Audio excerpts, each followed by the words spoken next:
Let loose the Kraken!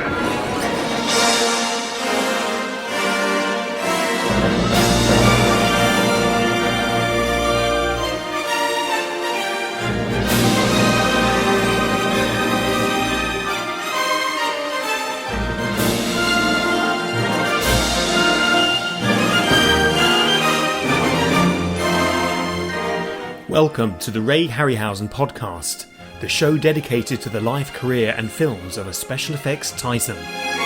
Join us as we host in-depth discussions about the work, influences and legacies of this uniquely talented filmmaker. Brought to you by the Ray and Diana Harryhausen Foundation, we will be delving into Ray's archive to bring a unique insight into his work, including exclusive audio from the man himself. We will be joined by special guests for retrospectives, exclusive announcements and competitions, so this podcast is a must-listen for all fans of the world of Ray Harryhausen, animation and classic filmmaking.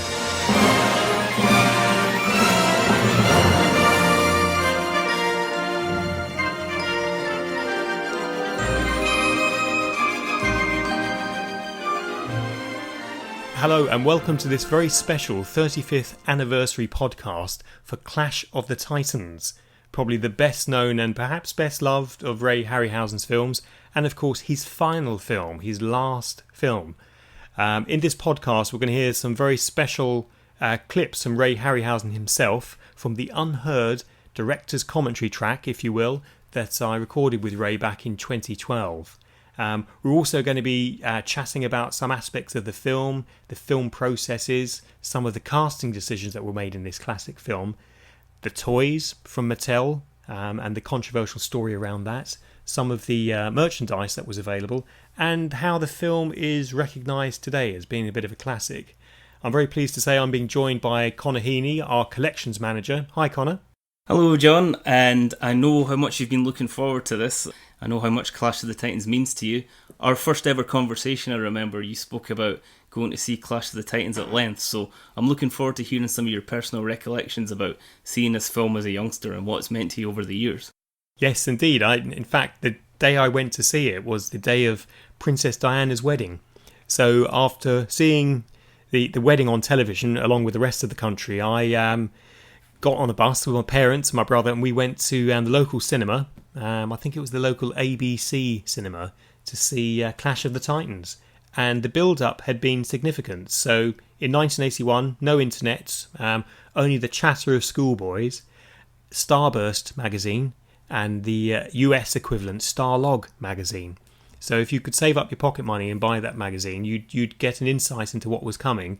But true to form, as with all of Ray's films, very little was given away. So some information about the plot, some information about the monsters, but no information about the special effects and the special techniques that Ray used.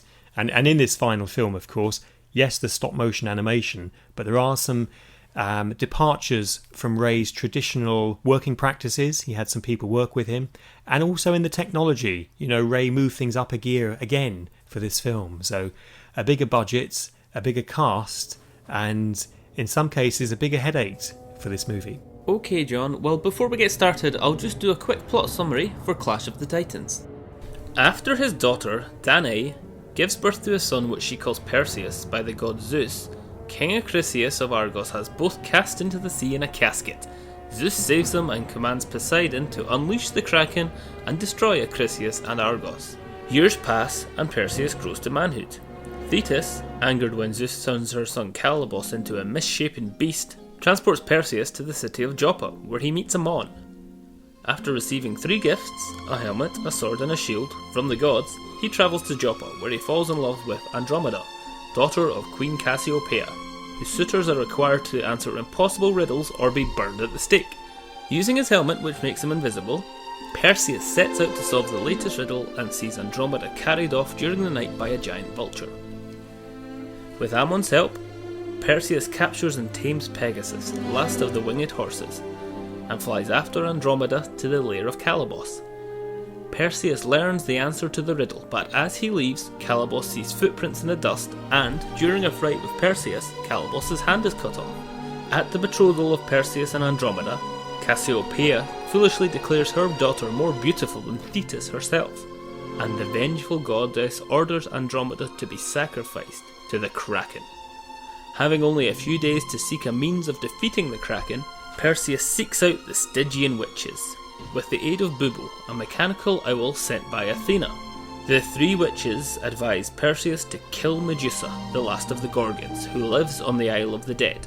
Paying Charon to row him there, Perseus defeats the two-headed dog Dioskylos, and then cuts off the head of Medusa, which can turn living things into stone. On the return journey, Calabos releases the blood of Medusa's head, which mutates into three giant scorpions that Perseus and his men slay, along with Calabos. As the Kraken rises from the sea, Perseus uses Medusa's head to turn the creature to stone. Perseus and Andromeda are reunited and are immortalized in the stars by Zeus. May the beautiful princess and the jealous tyrant, and you and your mother thrown into the sea, and the destruction of Argus. Why, it's been a most popular story here for the past 20 years. I myself wrote a poem about it. It's rather moving, as I recall. It's interesting you place it in some historical context there in terms of what else was happening at the time, because in terms of special effects in films, it's interesting to consider the budget for this. Ray's previous films had far smaller budgets. The Golden Voyage of Sinbad, and I was shocked to read this, Golden Voyage of Sinbad had a budget of less than $1 million. That was significantly ramped up for Sinbad and the Eye of the Tiger, which had a budget of $3 million.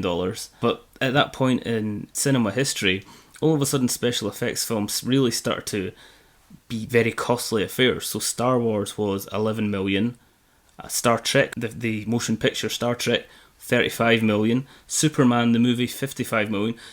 The cost of these films was escalating, and it got to a point where really for Ray to make another film, the budget involved had to be significantly higher. So Clash of the Titans came in at a respectable $15 million production cost, which was, I think, to that point, more expensive than all of Ray's previous films put together, and that gives you a sense of the magnitude of the task at hand. No, definitely. You know, the story that was written, incidentally, by Maggie Smith's husband, Beverly Cross, the story demanded a bigger budget. It was more than just a travel to a foreign land and meeting a few monsters on the way. The amount of scenes, if you like, the amount of special effects moments and minutes on screen probably would combine all of the three Sinbad films together. And as such, it demanded a higher calibre of cast. So, of course, the great and the good from the acting community were attracted to the project, and probably the most famous figurehead of them all, Sir Laurence Olivier, who played Zeus, and wonderfully so. But I think the pressure on this particular production gave rise to a decision from Ray to retire from filmmaking, because, as you rightly said, Connor, special effects films were really in the ascendance now. You know, Star Wars was the film that changed the way summer movies were marketed and the way family and children's films were seen as money earners and money spinners. If we just roll back quickly to the beginning of the 70s, the biggest box office hits in the 70s before Star Wars were The Godfather, so, you know, a film which would have been for adults only and very violent. The Exorcist, again, a violent horror film. And The Omen, of course, another sort of very sort of violent and visceral sort of project. It's only when Star Wars came along, and then there was a whole kind of flood of special effects films, and of course Jaws before Star Wars. So when Star Wars indicated that you could base your summer schedule and your marketing budgets around one particular enterprise that was family friendly, you could go and see on your own, you could go and see with your mum and dad, it changed the business model. And lots of filmmakers sort of criticised George Lucas and Steven Spielberg in later years for changing the business model for filmmaking. But it meant that what was previously, in Ray's case, films for the half term, so re-release of, say, Fox and the Hound or The Aristocat and a Sinbad film, they would be half term fodder. Now they were tentpole marquee projects for the summer. The summer is the period when studios can make up for the losses they've had in other periods of the year, and it redefines what we see as as now not a children's film, but a family adventure. So Ray kind of shifted from making films that were perhaps for children to a family audience, a much bigger budget. Columbia Pictures, who had been the mainstay financier and distributor for all of Ray's films, simply weren't able to or refused to supply the budget, the $15 million needed to bring this magnum opus to the screen.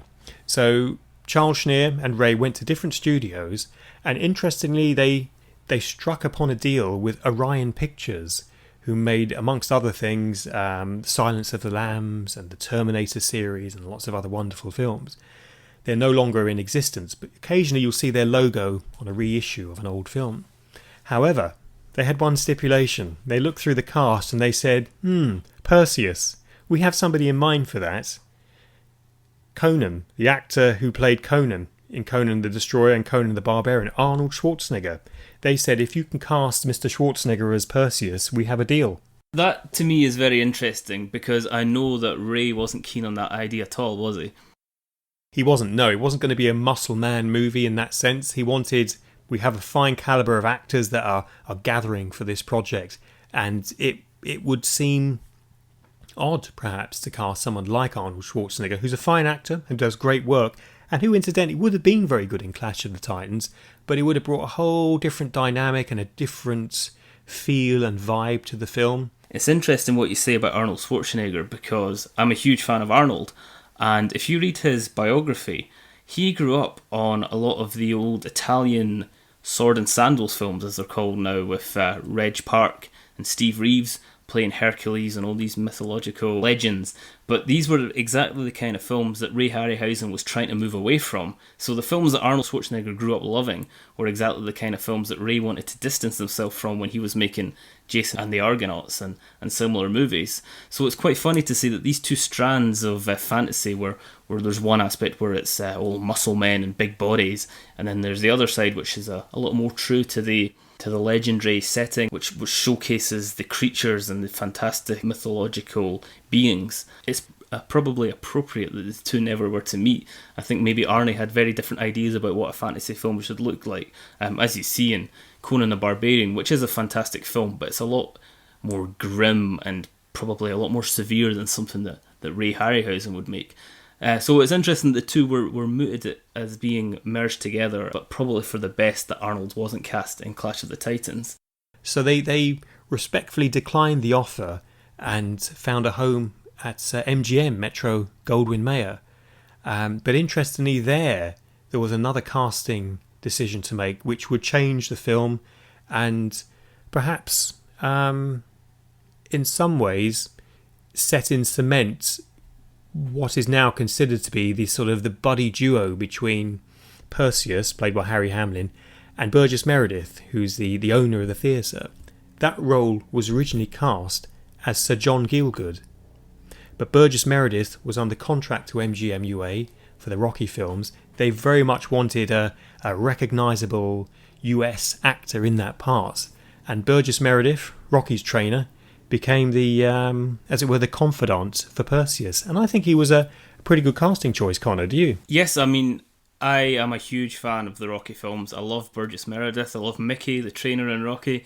The cantankerous old man that he's fantastic in those films, and I'm really pleased to see him in Clash of the Titans. So it's really interesting that Burgess Meredith's status on the back of the Rocky films really had him headhunted for this role as the poet in Clash of the Titans, Ammon. Now, Burgess Meredith, there's some fantastic stories about him on set. By all accounts, he was just a really wonderful character. I know that he was a favourite of Ray's. He was always really pleased with having Burgess Meredith. He thought he was a really wonderful addition to the cast. It's very different as well. With all these Shakespearean actors, it's very different to have this kind of elvish American chap. Burgess Meredith had been acting since the 1920s, so he was pretty elderly by this point, in the late 70s, sort of 1980 time. But there's wonderful stories about him behind the scenes. Actually, in the latest edition of Cinema Retro magazine, it has an interview with Keith Hampshire, who was the stills photographer for Clash of the Titans, and he's got some wonderful stories about what character Burgess Meredith was, how generous he was, what a wonderful sense of humour he has. But on the other hand, the director of the film, Desmond Davis, he said he found Burgess to be slightly cantankerous, and I love that as well. I love the idea that on set, all of a sudden, this lovely man turns into Mickey from Rocky and is a bit of a handful, is a bit more sort of feisty and difficult to deal with. It sounds to me like it was more mischievous than bad-tempered, and he was just kind of testing the director. But it's great to hear these casting decisions and what it was like behind the scenes with these wonderful actors and actresses. No, definitely, and Cinema Retro magazine is a marvellous magazine. A big thanks to Mark Morstan for being in touch and being a friend of the foundation with your contacts there and with that information. It's interesting, Harry Hamlin and Arnold Schwarzenegger weren't the only two people in consideration. Hamlin was an unknown at the time, so it was quite a risk for them to go with him. But other people in consideration were Malcolm McDowell, Michael York, Richard Chamberlain. So you can see they're sort of cut from the Hamlin mode. So romantic leads, but who have something about them and who have sort of a thought process going on. But I think now we're going to hear from Ray Harryhausen himself about how strong the cast is, particularly Laurence Olivier. Release the Kraken. But we had a wonderful cast, and I'm grateful for them, that we were able to get Laurence Olivier as Zeus. Who else could play Zeus but Laurence Olivier? We had a wonderful cast there. Give Perseus your owl. It is all-knowing, all-seeing. Give it to him. It is my wish, my command. So fabulous to hear Ray's comments there about the casting, Connor, yes? Yeah, I think it's just, you can hear how proud he was to have Laurence Olivier on set. As he said, who else could play Zeus? And Laurence Olivier is obviously a legend of that kind of Shakespearean role, and he really takes command. There's obviously previous Zeus in Jason and the Argonauts, but they were played very differently. And I like that twinkle in his eye. The way that he plays Zeus is just fantastic. So this film now was very different, well, in many aspects, but in the working practices of Ray Harryhausen as a sole animator, working on his own with the creatures and miniature rear projection. Very different this time round, Connor. You've delved into the archives now and looked into the information that we have here at the Ray and Dinah Harryhausen Foundation. What have you found out about the sort of unique partnerships on this project? As you've mentioned before, John, the amount of animation in this film far exceeded what had been previously expected, and it doesn't matter how much money you throw at the film's budget. There's only one Ray Harryhausen, there's only 24 hours in a day. This film took almost 3 years to make, and this was Ray working more or less non-stop. And for certain scenes, he would have a little cot next to his studio, so he'd be literally sleeping, getting up, working, going back to bed again. Even so, despite Ray's best efforts, he required a couple of assistants for this film. Now I have to admit something. I have to thank our Twitter following from a previous episode, our episode of 1 Million Years BC, because we received some constructive criticism, and that was from a fan who had heard me admit that I'd never seen the follow-up to 1 Million Years BC, which is called When Dinosaurs Ruled the Earth. I actually subsequently went out, and it was on my to-do list. I finally got around to watching it recently. My wife doesn't believe me that I'm watching all these cave girl epics with bikinis and whatnot as work-related research, but there you go. But that was an animator named Jim Danforth, who had done a lot of stop-motion work throughout the 1970s, and who had known Ray actually all the way back to 1958, when they first met on the set of Seventh Voyage of Sinbad.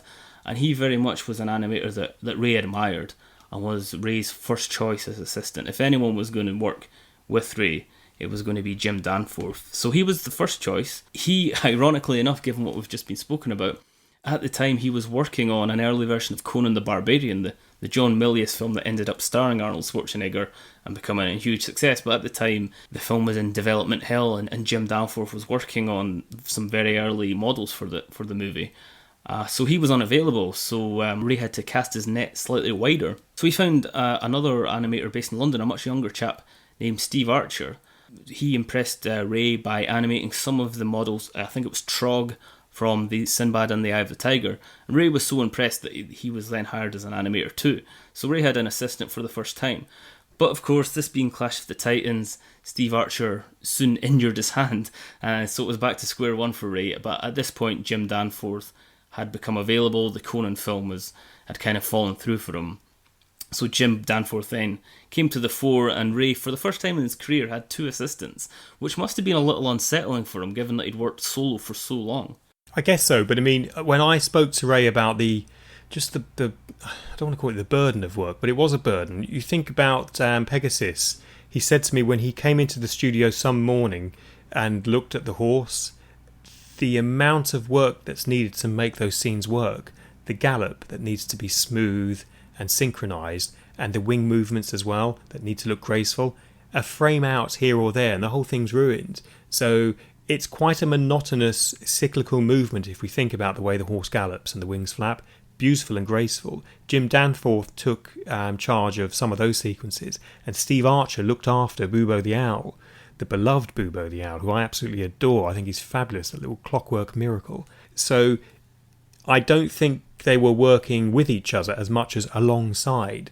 So it was great for Ray to maybe discuss in rushes or dailies, as Americans call them, the sequences. So when I spoke to Ray, he remembered those times fondly, and I think he probably, if he did the sequel to Clash of the Titans, Force of the Trojans, which could have happened in 1984 but didn't, I think he might have paired up with Steve and Jim again, because I think he remembers the time as being, certainly the working relationship, as a very positive one. And I think technically it takes nothing away from Ray that these 2 animators worked under effectively their great hero. And had Ray had the chance to bring a third person in, perhaps Phil Tippett, who was doing splendid work on Dragon Slayer, The Empire Strikes Back, and went on, of course, to have a fabulous career with Steven Spielberg on Jurassic Park. So it's quite a small pool of people to choose from when it comes to stop motion animators for motion pictures. You know, you really, it's like you could fit them all into one small minibus. So it's interesting that it's such a small world that Ray was lucky to have had these people to come on board, I guess. And I think also Steve worked with the 2-headed dog as well at Medusa's temple. So little sequences were farmed out, but some of the animation crossed over, so they weren't exclusively done by these people. So there is a bit of crossover in some areas, and I think through some of the logs that we have in the Foundation's archive, I think we can almost pinpoint shot for shot. So perhaps in the future we might do that for, potentially a future publication, because there's been a lot of interest in us doing a book just based on one particular film, and we certainly have the backup materials and unseen images to do a book just on Clash of the Titans or just on Mysterious Island. So who knows? I mean, we're finding things all the time, because when we think of other aspects of the film, we found out in recent years that the famous Bond composer John Barry, who'd won many Academy Awards for his beautiful music, he actually submitted a test tape to do the score for Clash of the Titans, which was finally scored by Laurence Rosenthal. Did you know about that, Connor?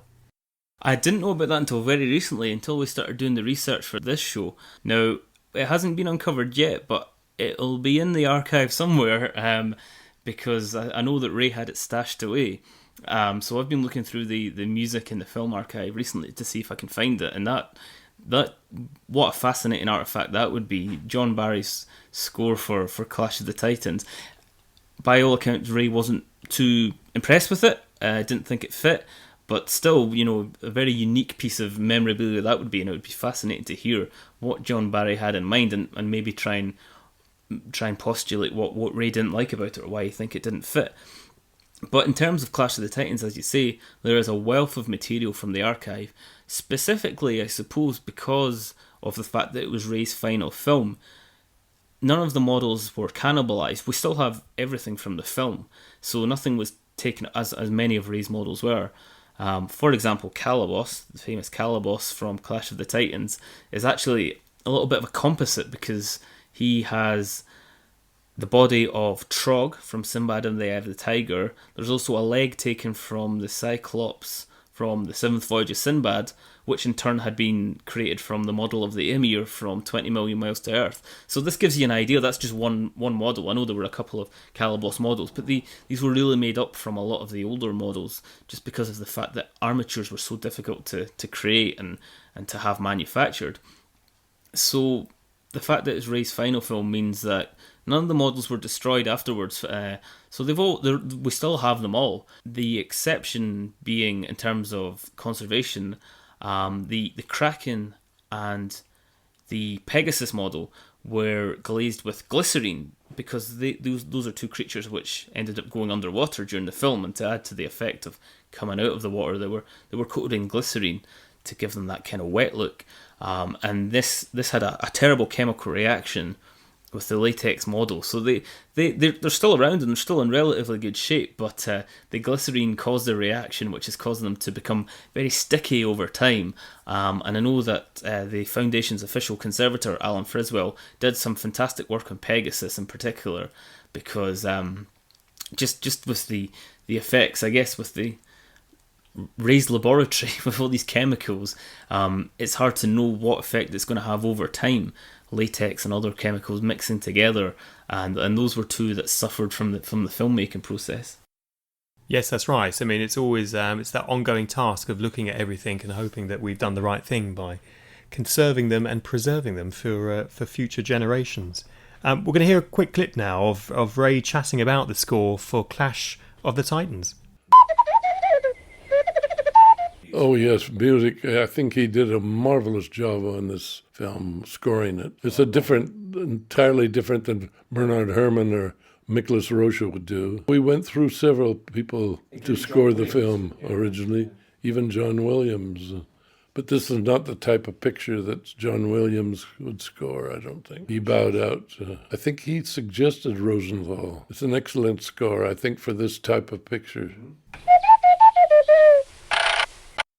So clearly, Ray loved the score for this film. He worked extensively with composers like Bernard Herrmann, Laurie Johnson for First Men in the Moon. So music for Ray's films was almost it was almost another character from the film, because Ray would listen to film music when he was animating in the studio. So the idea that, if you will, that John Barry's score didn't meet the cut was no reflection on John Barry's marvellous work.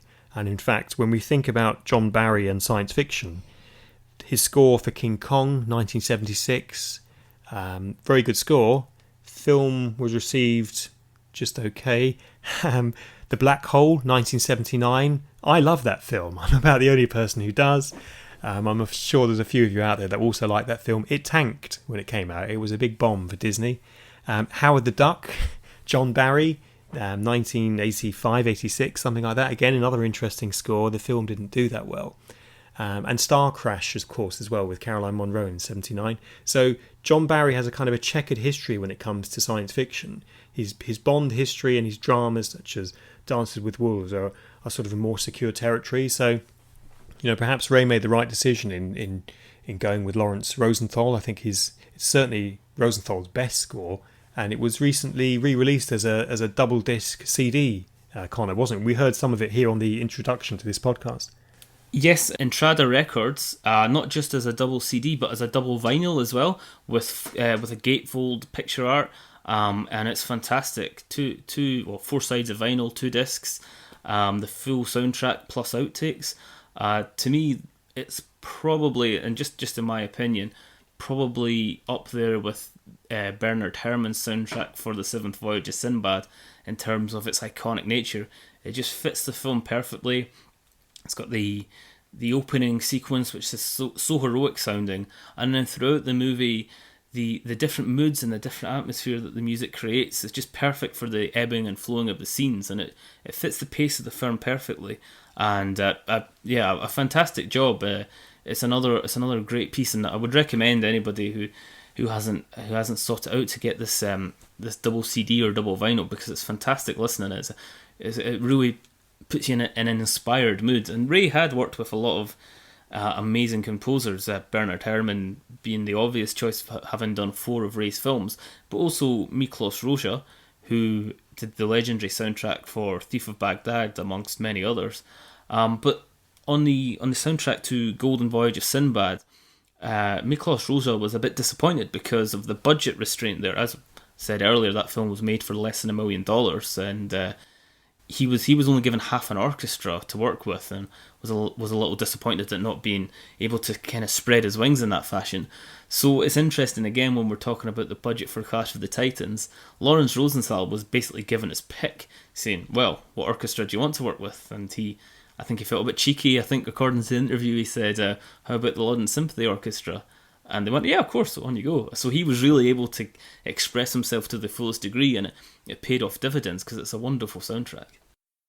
I think so, and if, to give Charles Schneer his due, when you're working with very small budgets and the studio's asking you to produce such a spectacle, the scoring of the music is one of the very last things that's done, often weeks before a film is released. So once a film is shot, and particularly a film like this, it's shot maybe 2 years later, the final edit with all of the special effects and creatures is cut together.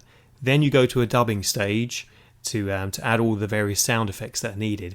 The score is then produced, and you go to a final mix then with the score. So of course there's not much money left. When you get to the end of a production, there's sometimes no money left. So it might have meant a smaller orchestra with Miklos Rocha, or the same size orchestra but not with Miklos Rocha, and that might have been the biggest travesty had they had to say no to that composer. So it's tricky. The producer's loss is always a rather sad and bitter one, because people often blame the producer for being tight with the money, but without looking at the purse strings, the next film might not have happened. So all of Ray's films were a stepping stone to the next one. So it's quite glorious to have such a wonderful score, and I think it befits the film, as they say. But the film wasn't without its controversies. When we think about the censors and the issues around violence and sexualized imagery, the sequence of Medusa was a particularly thorny one. So let's go to Ray first, talking about the Medusa and how he lit the sequence for animating. What can we do to help you? I need your advice. Then you must come a little closer. I had a big wheel that I put in front of my lights that lit the model, and each frame of film I would turn it a little more with different colored cellophane in it, with holes, Meredith perspective. So each frame of film, yes. You'd move it about 3/4 of an inch so that she would look like a part of the, otherwise she wouldn't look like she was part of the set background. Who has the eye? I do. Give it to me now. I want to be the first to see him. It's fascinating now because that's one of the most iconic sequences, isn't it, Connor? The Medusa. I saw it recently at a special screening at the Cinema Museum, and there were some children in the audience, and of course Medusa comes on. They literally slumped in their seats. They didn't want to be seen. They were genuinely scared, and even now the hairs on the back of my neck stand up as she kind of crawls her way into the temple. What do you remember when you first saw that sequence?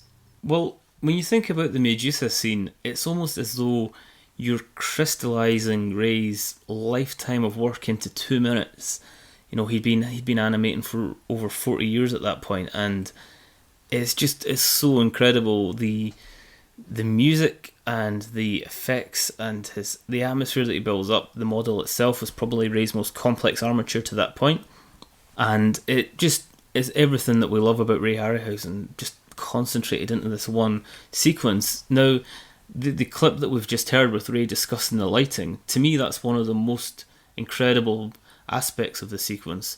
The fact that Medusa is lit up by flames, because it's something you might not notice at first, and that's the whole point. You're watching it and you think, oh, she's just being reflected by the flames, and then you think afterwards, well, hang on a second, how does that work? Because she's not there with the live action, she's being animated step by step using the dynamation process. So how is Ray reflecting the flames that's flickering on the pillars and the walls and the other characters?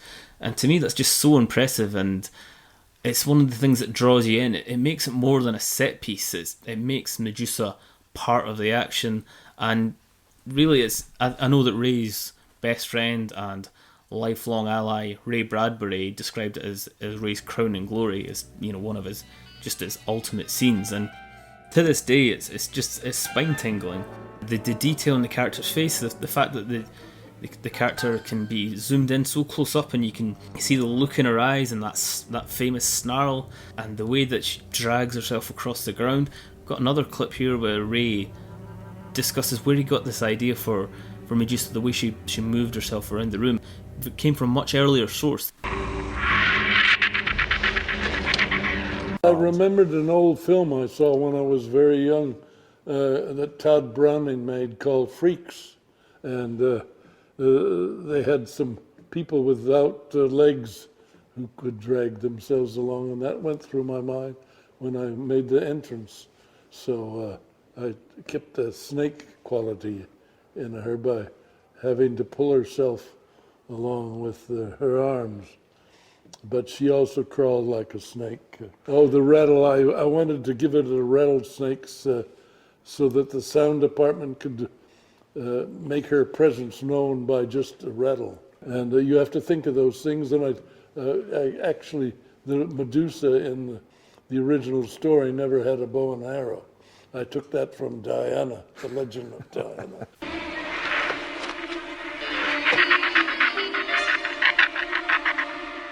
So that was Ray speaking about the animation of Medusa and how she pulls herself across the room. I guess it's up there with the skeleton sequence from Jason and the Argonauts for just sheer iconic. Someone had never heard of Ray Harryhausen and they had 5 minutes to spare. You wouldn't describe his career, you wouldn't use words to describe what a genius he was. You would just show him that scene and it would click instantly.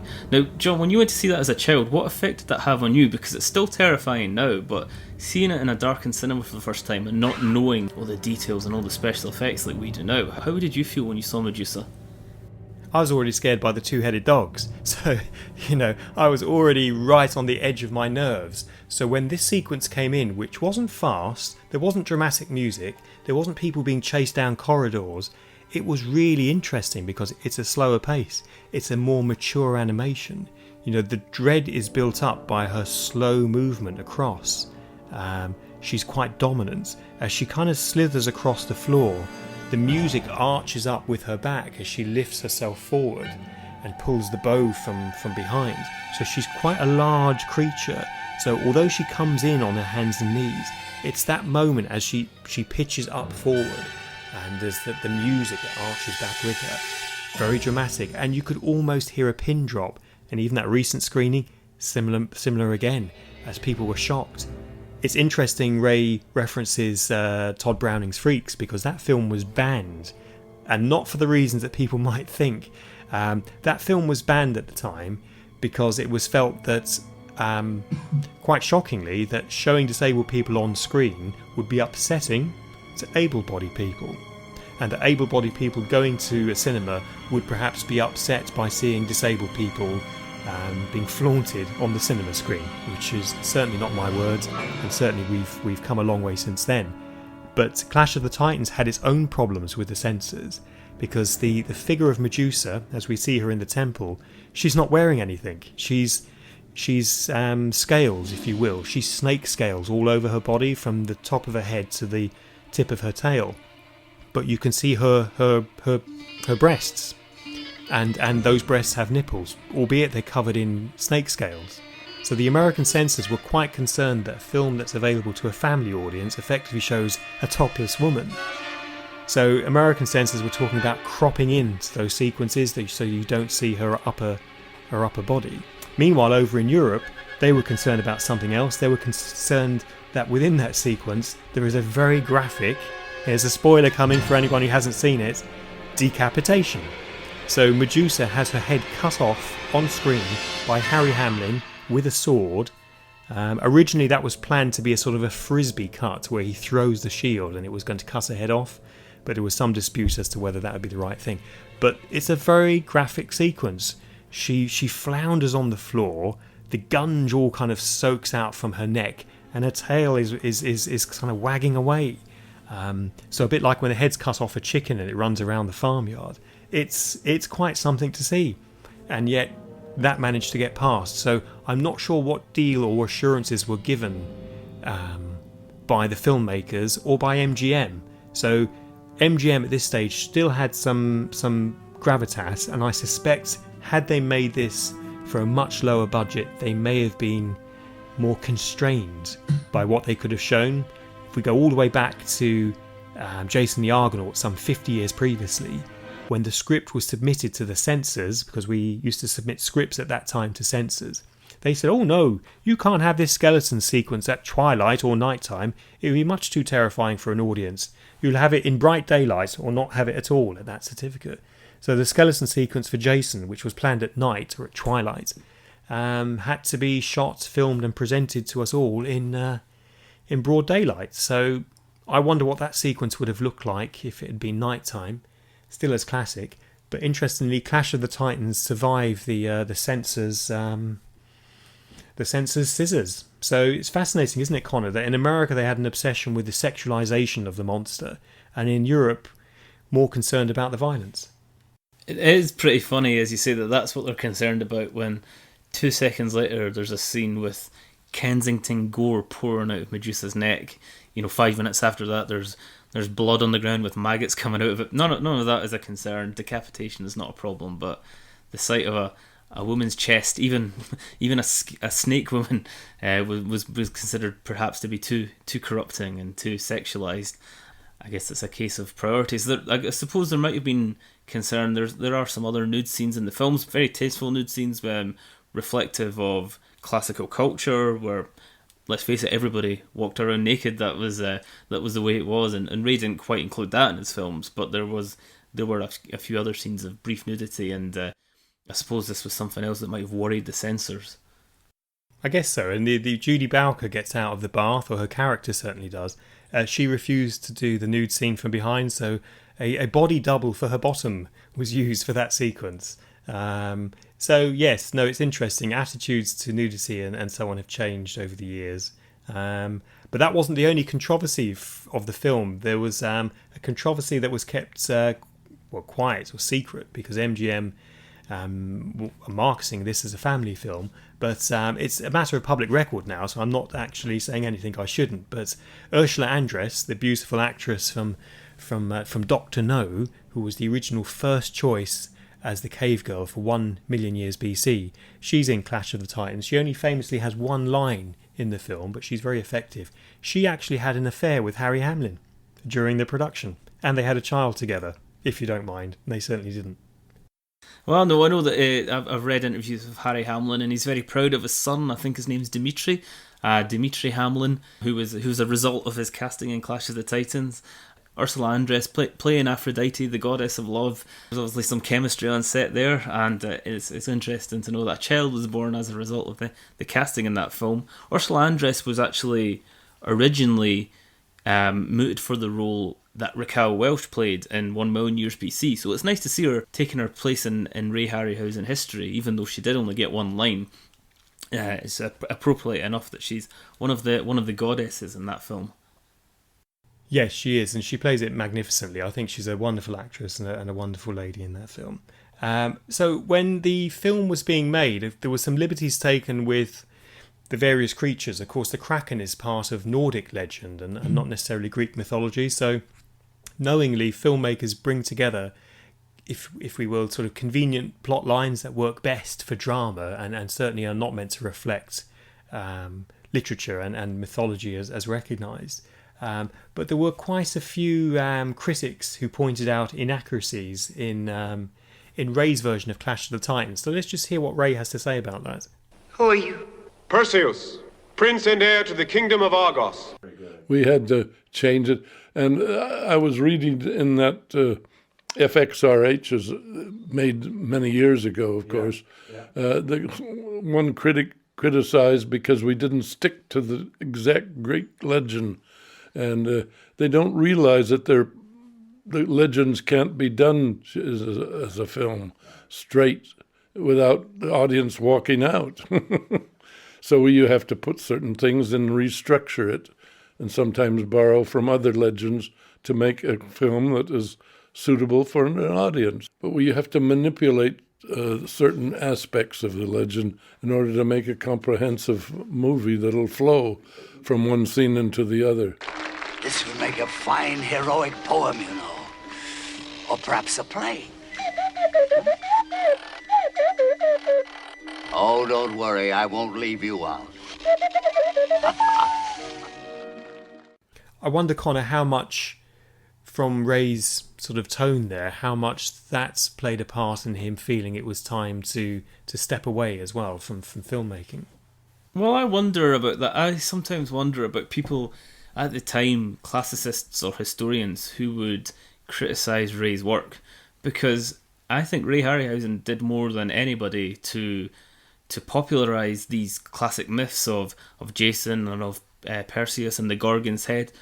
I'd say a large chunk of our Twitter following are now professors of archaeology or classicists or historians or people who just have an interest Greek and Roman myths directly because they grew up with Ray Harryhausen films. My mum, for example, has a classics degree and she attributes that to watching Jason and the Argonauts when she was little.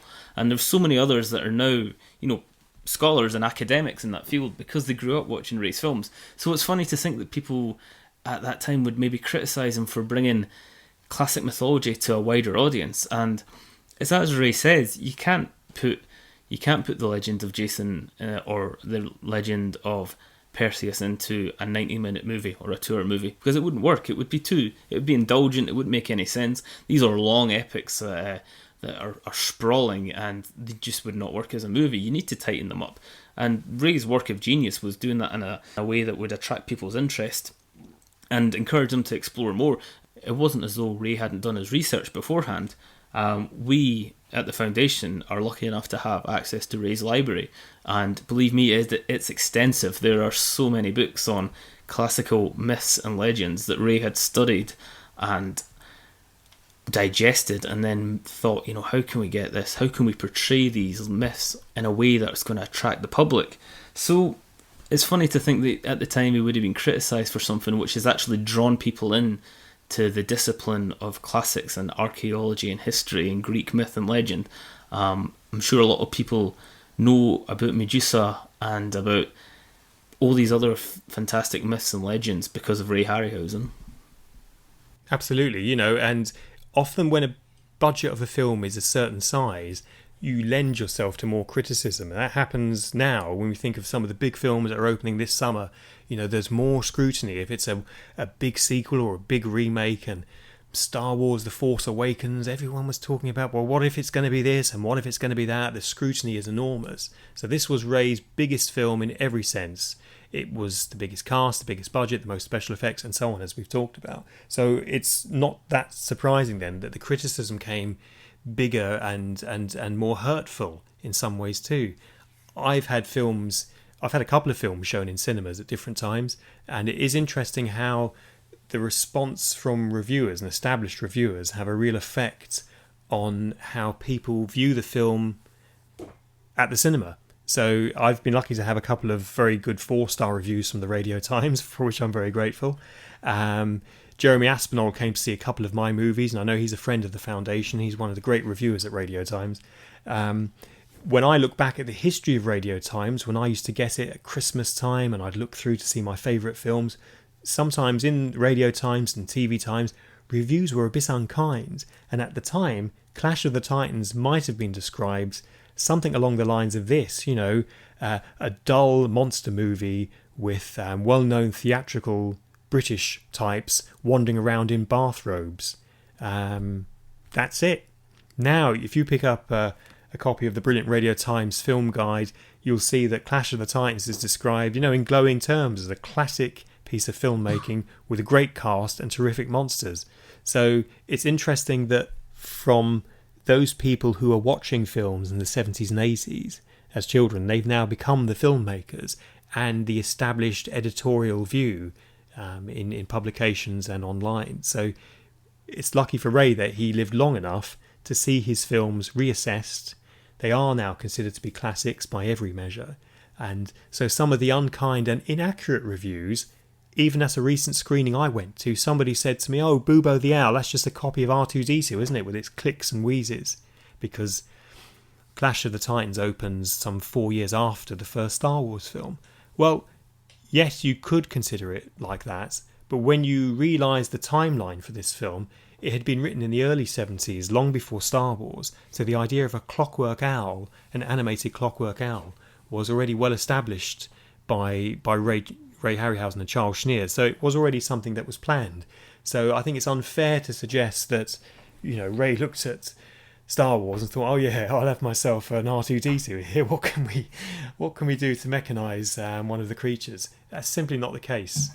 Well, I have to say, you criticise Booble at your peril, because Ray Harryhausen fans love Booble the Owl. And, all of Ray's creatures are very popular on our social media accounts, but nothing compares to... If you put Booble in a picture or a story about Booble or anything related to that character, we get a tremendous response every time from people sending in tattoos of Booble the Owl, people sending in their stories about how much they love that character, models they've made themselves. So I think a lot of people who maybe aren't massive Ray Harryhausen fans misunderstand that character. A lot of the critics don't understand the character, don't understand that this was a concept that was created before R2-D2 and before Star Wars, and it's something, regardless of that a lot of people grew up loving and just think it's a fantastic character. And yeah, Booble the Owl is, I would say, is probably in the top 3 of most popular. He might not be as famous out with the circle of Ray Harryhausen fans, but those who do love Booble are very protective and will not stand any criticism of him. No, absolutely. And are we getting Booble the Owl tattoos, Connor?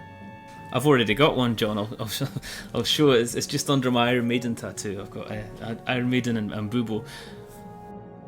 Oh, well, I'm going to add it to my Children of the Hydra's Teeth tattoo I have across my back. So, excellent. That's going to be good. I thought that was part of working for the foundation. You had to get the official tattoo with the Booble logo, just to show that you're in the inner circle. We are. We'll be conserved, won't we? We'll be part of the official collection at some stage. We'll hold the door open at the exhibits inside a glass case. That's how I see my future. That sounds good. But yeah, so Booble, it's interesting. We've mentioned in previous podcasts that the kind of films that we like and the kind of films that Ray liked, they weren't always admired by critics. And as I said before, I learned at a young age just to ignore what critics say, because when you like something, you know that you're right and the critics don't understand it, and eventually they always come round. When something's unpopular at the time but it's got genuine worth and genuine merit, 30 years later everybody pretends that they loved it all along. But it must have been quite hurtful for Ray when he'd invested so much of himself for 3 years to see someone dismiss it like that. It's easy for us to say, oh well, it doesn't matter, critics don't know what they're talking about. But when you've literally put so much blood and sweat and tears into a project, it must have been quite frustrating to see someone just cast it aside in that fashion. And I'm not saying that this is the reason that Ray retired. I don't think he would ever let someone's criticism put him off his work, but it must have been quite frustrating for him. So it's great to see, as you say, in the decades after Clash of the Titans was released, him kind of being justified in his beliefs, because he was really lauded. People told him for the rest of his life how much of an influence the films had on them. Yes, and the other thing, the important thing to understand here is that Clash of the Titans was a major box office hit. I mean, by every imaginable measure, it made more money in Europe than Raiders of the Lost Ark did. Just think about that for the moment. The first Indiana Jones film, which opened in 1981, made less money than Clash of the Titans did in Europe. So they both were big hits. They were both fabulous movies. It just shows you how significant Clash of the Titans was in terms of it being a money machine. It took, in US rentals, as they call it, that's US box office, it took $41 million. And with a budget of $15 million, that's pretty impressive.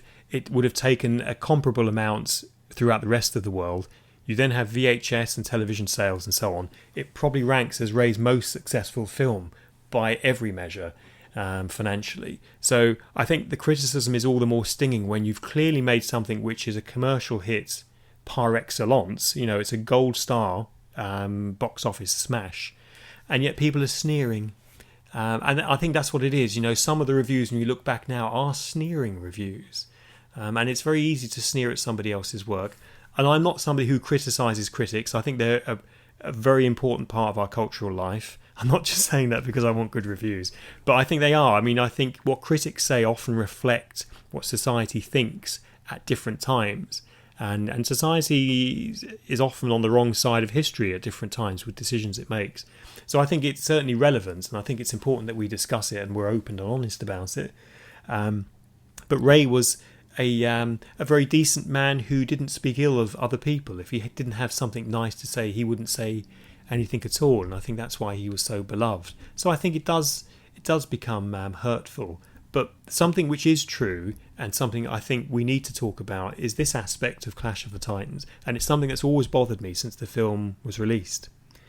Clash had a massive budget, so it should have looked sharp and impressive, and in certain sequences the film looks very grainy, as if it's been shot on a different format, like 16mm instead of 35mm, and some of the sequences, the colour balance from shot to shot doesn't work, it doesn't match. Now, Ray wasn't entirely happy with the laboratory that was used at the time, Metro Colour. It wasn't where he normally had his rushes done, he had them done at Rank and Technicolor.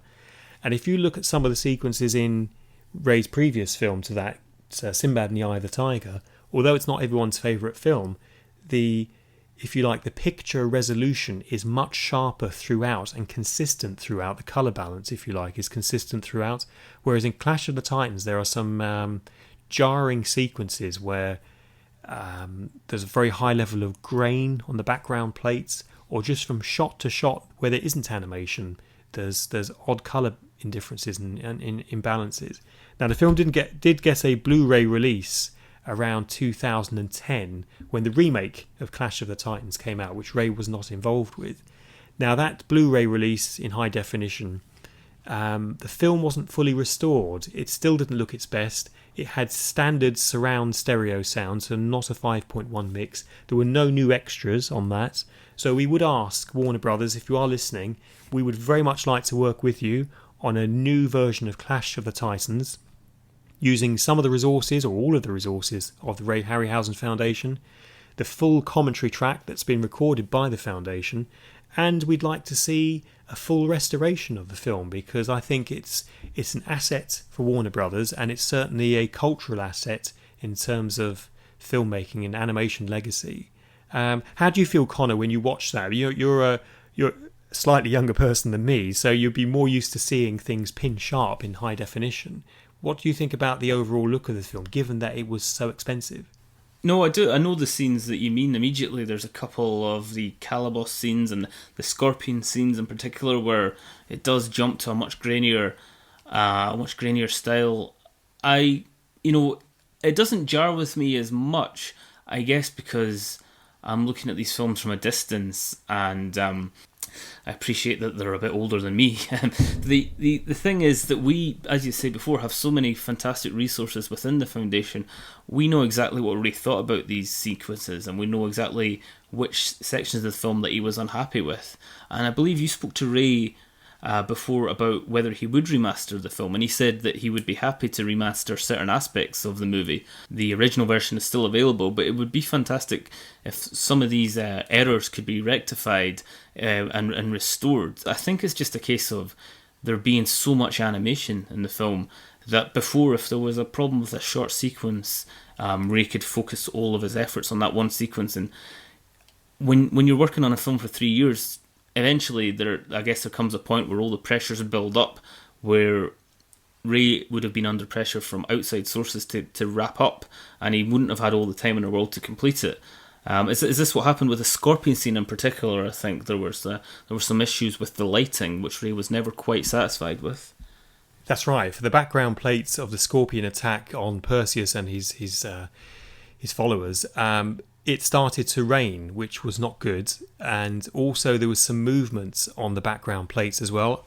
Now, I'm not sure if this was a problem with the developing of the film and there was a bit of movement in the gates, or whether the location camera moved. Now, he did ask Charles Schneer if he could have one more day, and Charles Schneer said no, and they sort of doggedly stuck to the schedule. Ray knew then that this sequence wasn't going to cut together as well as he wanted it to, and I wonder to what extent that pressure might have been one of the final straws, because it's often a strained relationship between a filmmaker and a producer, and having worn both hats myself simultaneously, I know how it is to be pulled in both directions. It's easy for me to say in retrospect Ray should have been given another day, but actually it's Charles Schneer's sort of steady hand that made all of these films possible for us. So there is a possibility to go back, but the assets we need are the original camera rushes, ideally, and if not, the interpositive.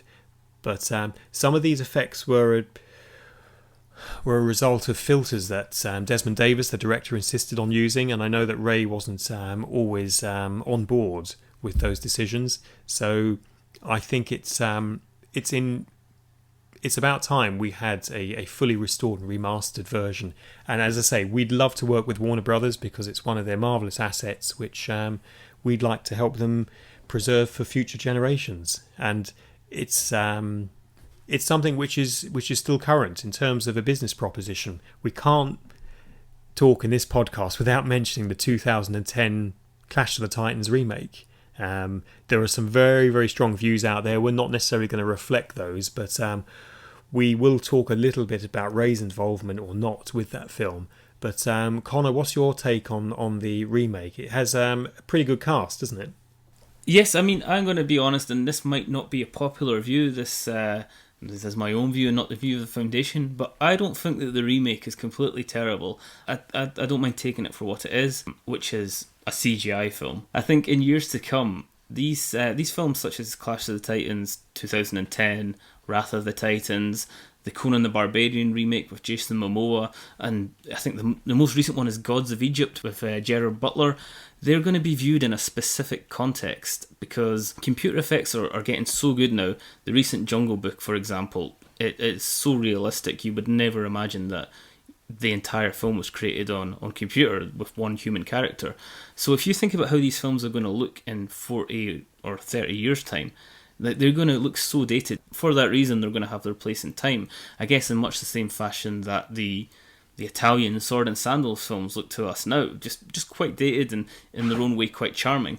Because a lot of these CGI epics are like watching somebody play the PlayStation, with all their graphics and all their whooshing around.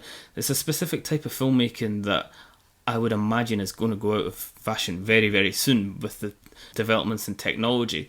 But for that reason, I think, as you mentioned, it's got a fantastic cast. It's got Pete Postlethwaite, got Liam Neeson, got Ralph Fiennes, got so many fantastic actors, I suppose, reflective of the original from 1981, just well-respected actors of their time. And it's just trying to tell the story in a new way.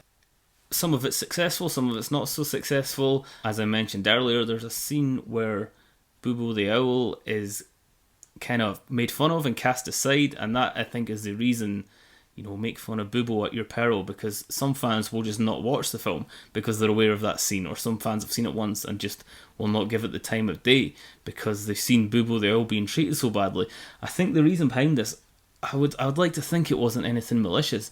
I think it was maybe just somebody falling victim to this modern tendency of treating everything ironically, not taking anything seriously, and making everything into an in-joke and thinking, fans of the original are going to love this. This is going to raise a chuckle, and it spectacularly backfired because that scene is so controversial, and I don't think I've ever seen anybody say that they like that. I think if people want to see Boobo in a film, they want to see him being treated with respect. They made up for it slightly. They slightly mitigated it in the sequel, Wrath of the Titans, which featured Boobo again as a kind of idol or a kind of god at some point, but people just were upset, and they felt that was a reflection of not treating Ray's work with the full respect that it deserved, and they saw that as symbolic of this remake, which I think actually, from what I've read, some of the writers of that film were actually big fans of the original Clash of the Titans, and were just trying to process it for 21st century audiences, but there was definitely a few big missteps. I know the other problem with the 2010 film is that they rushed into making the film 3D, and as such made a complete mess of it, and it was actually making people feel quite ill in the cinema watching it because there's so much action going on. The 3D had been done wrong, and it was just making people feel sick. Yeah, they retrofitted the 3D, so it wasn't actually shot in full 3 dimensions, but it was retrofitted in an attempt, I suppose, to scoop up some of the extra dollars that people will pay if they see a film in 3D.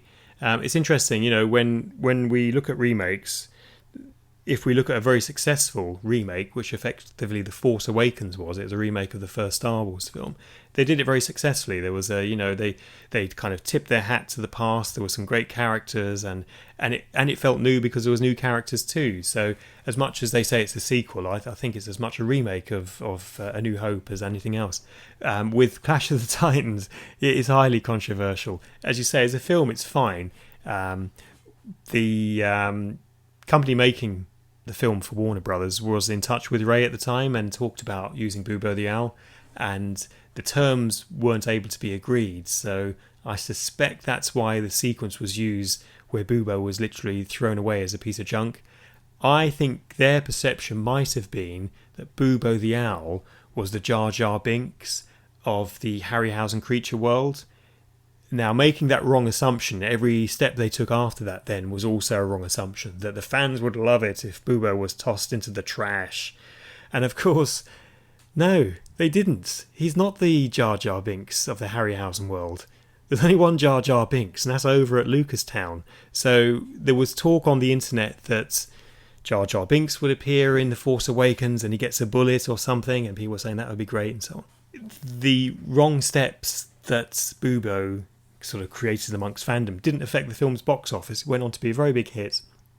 There was a sequel, Wrath of the Titans, which did okay business, didn't lose money. But I think, as you say, it is a case of, interfering with people's childhood memories at your peril. And I think, animators that I work with now today say to me, geez, the work on that Clash of the Titans looks very dated, and they can kind of recognise some of the software they're using. That's just a case of technology moving forward, and although it might be hard to imagine the film being described as a classic in years to come, I don't think it's a total failure. But people I know who hadn't seen either film had seen both. Somebody who was working with me at the time watched the new shiny 3D 2010 Clash of the Titans in the cinema, then watched the Blu-ray version of Ray's film and said, oh, actually, I much preferred Ray's film. My mind was wandering during the new one, and it's interesting. There is certain charm about the way Ray's films work, and magic too. We're here talking about it. You're there listening to it on your iPods and everything else. And there's a foundation. This isn't just because Ray liked the sound of his own voice, or because a couple of fanboys thought it's something to do on a Saturday afternoon. This is a significant movement amongst people who love films, who love fantasy cinema, and we get requests all the time wanting to speak about Ray's work.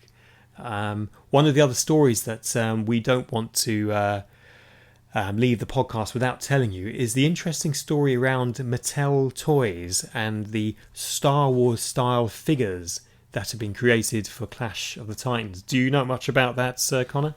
I know that the magazine Famous Monsters of Filmland recently did a short article about the merchandising for Clash of the Titans. Obviously, a lot of the dolls and the models and things are now very highly sought after collector's models, and I know there was a very extensive range of figures from the film, including some supporting characters such as Talos, the captain of the guard, and Charon, the Grim Reaper that sails to Medusa's island. So I know there was an extensive merchandising for the film, but there was a little controversy around it as well, wasn't there? There was, yes. I mean, I'm pleased to say I have all of the pieces now, but not all of them in boxes. When I was looking to purchase, as I always was, anytime I went shopping, I was always looking to purchase a figure from a movie or a robot. So I was one of those kids that was always asking mum and dads, can I buy something? I want a toy and so on. Certain toy shops at the time were literally divided down the middle. There was girls' toys on one side, boys' toys on another. Kiddie Sissy was one of the chains that was fabulous for boys' toys and girls' toys. And you go into a store like Kiddie Sissy, and all on the left-hand side it would all be boys' toys like Action Man and all of the Star Wars range. Now, as Star Wars really got into its stride for The Empire Strikes Back, and there was lots of toys and even figures that had only been seen sort of briefly in the background, such as the droids from the Jawa Sandcrawler and so on, were suddenly being released. There was no space for Clash of the Titans toys in Kiddie City, but interestingly there was no space for the Battlestar Galactica figures or the Buck Rogers in the 25th Century figures. And it's my understanding from speaking to people that had worked with Mattel and worked with Palitoy and Kinnear at the time, that how it worked was if you had a toy shop and you were receiving all of the top new Star Wars figures, then you were obviously getting what's called a footfall of traffic of young people who were keen to spend their money. So to try and keep a stranglehold on the shelf space, you would sometimes sign an agreement whereby you wouldn't take on any other action figures other than Star Wars ones. And to be honest, if you were a shopkeeper in the late 70s and early 80s, that's all you're going to be selling to boys anyway.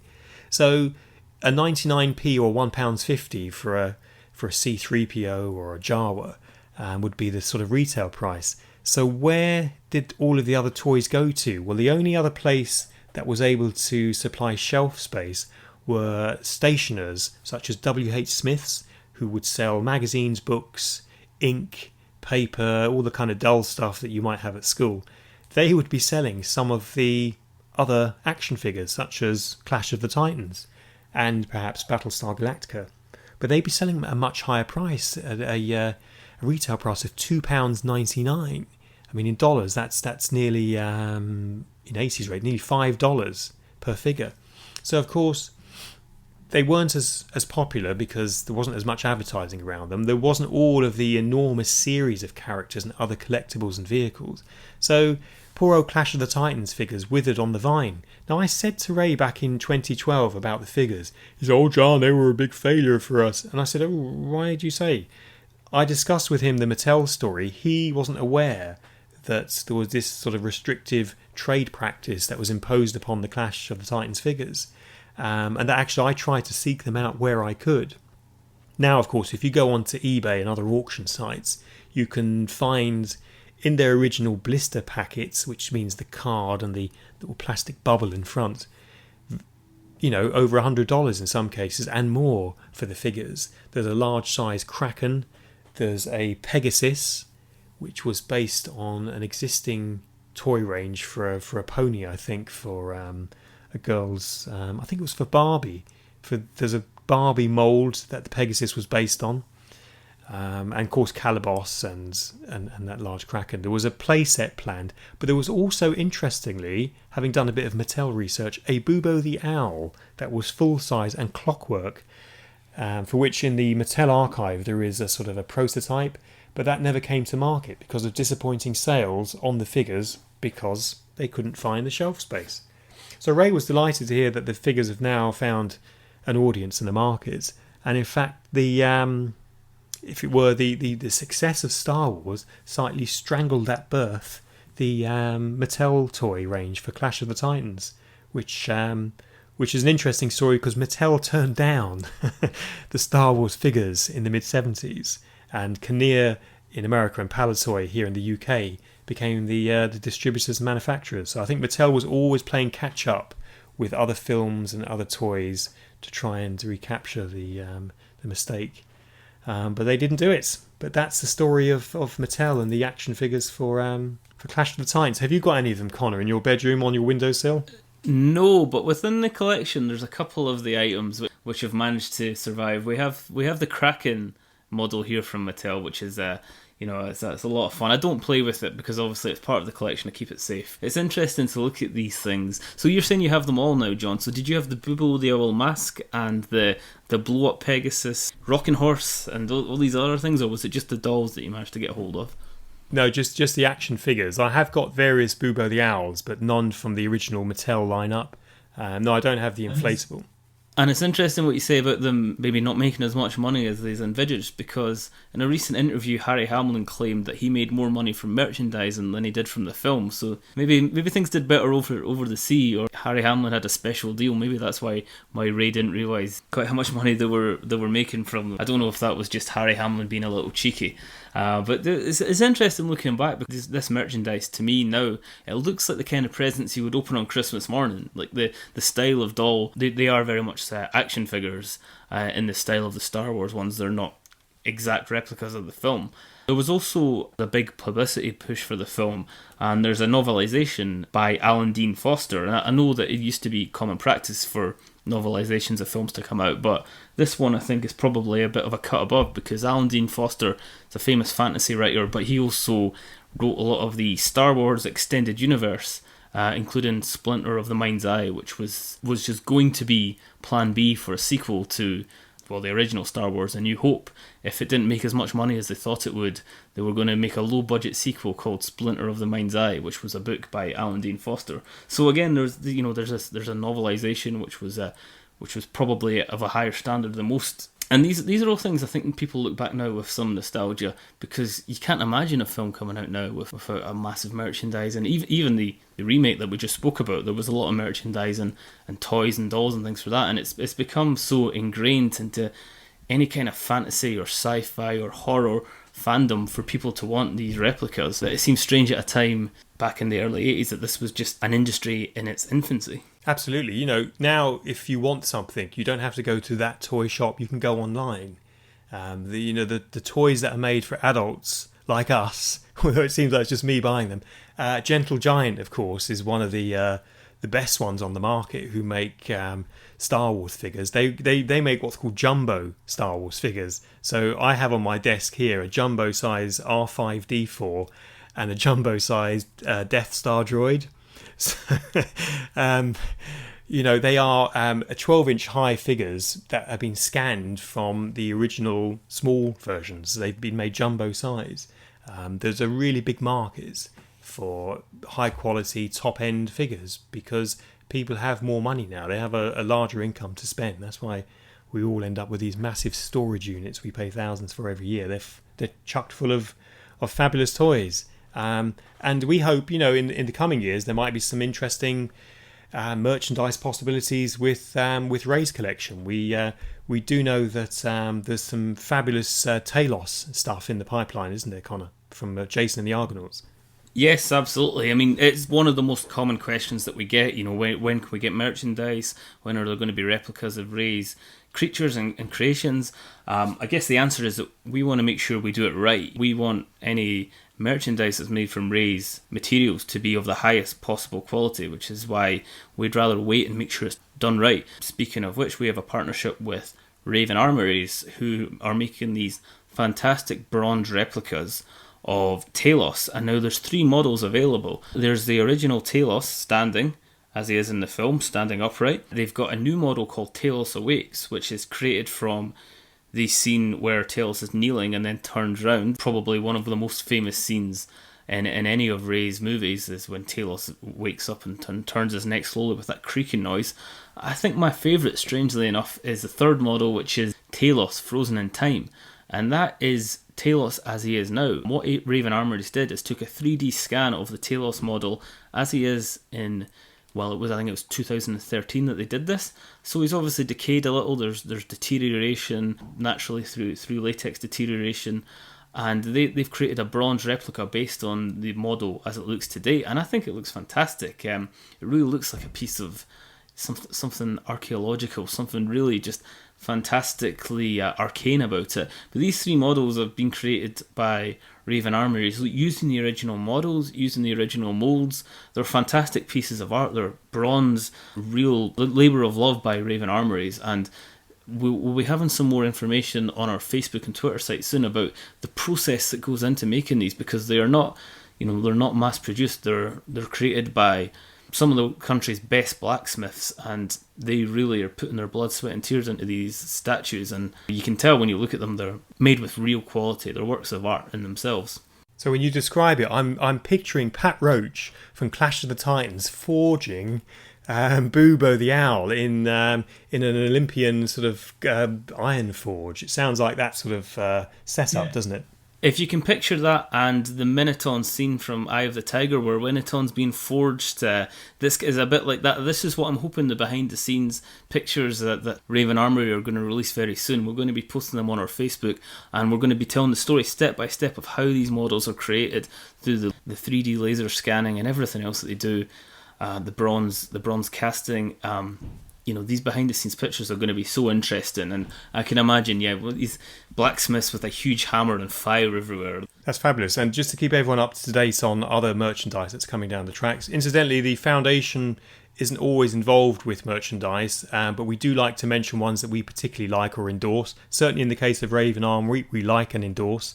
And we'd also like and endorse the books of Mike Hankin, and he's got a reprint of some of his Master of Magic series, and it's a series of deluxe 3-volume hardcover books. To say they're about Ray Harryhausen is not to give them their sort of their just desserts, really, because they really are a sort of a definitive 3-volume magnum opus of Ray's work, fabulous behind-the-scenes shots, interviews that Mike Hankin has researched and discovered himself. So he's found lots of amazing anecdotes and information, and it's really just a wonderful series. You can find out more at archive-editions.com, or again on our Facebook page we're mentioning about the special limited edition reprints that are available with slipcases.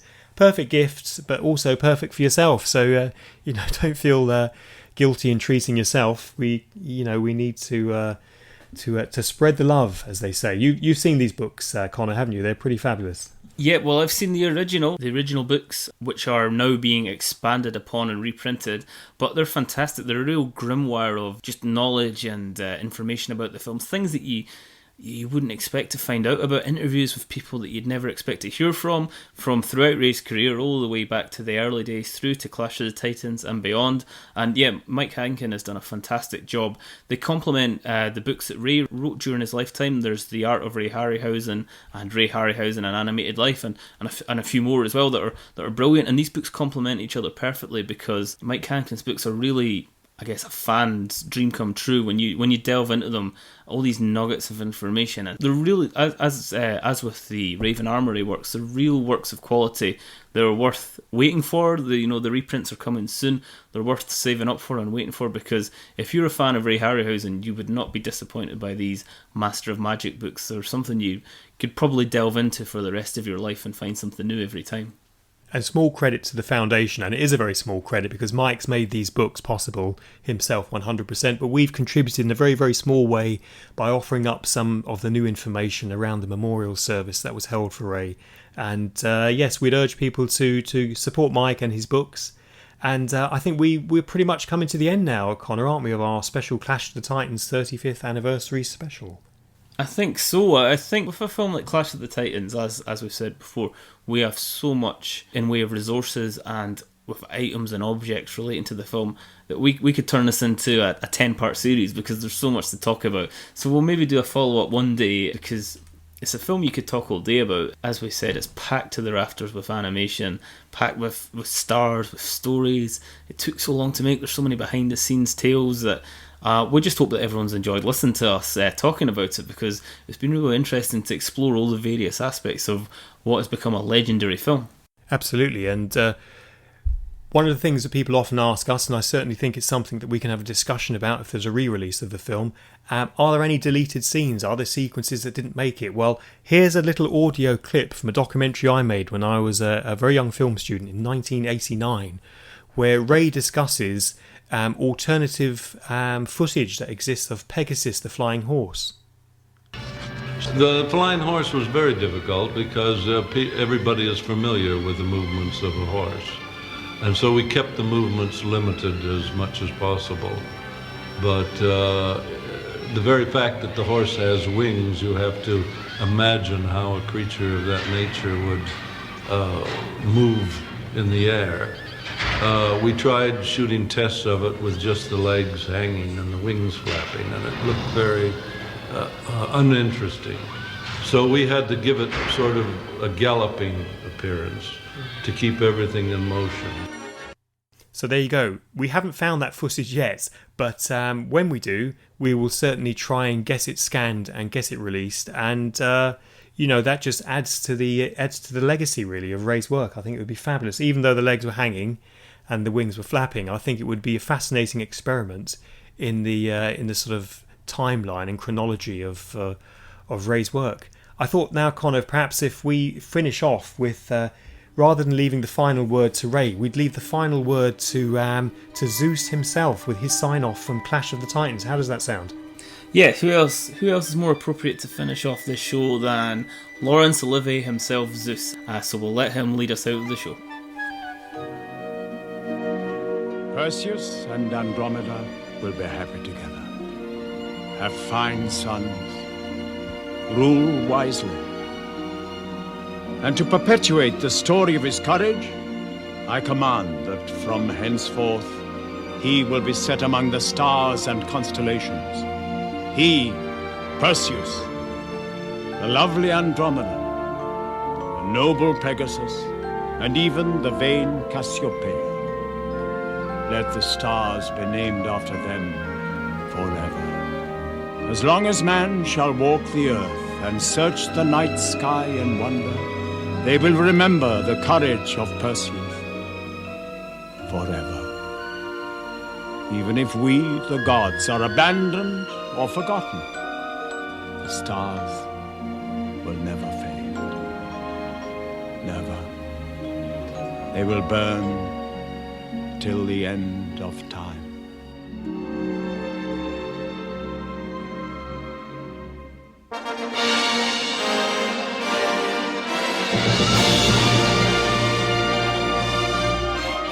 Copyright in the Ray Harryhausen Podcast is owned by the Ray and Diana Harryhausen Foundation, a registered Scottish charity, number SC001419, 2016. This recording may not be reproduced in whole or in part without written permission from the Foundation. The views expressed within these podcasts do not necessarily reflect those of the Foundation, its trustees or employees. For further terms and conditions, please contact us at rayharryhausen.com, where you can also find our Facebook and Twitter links.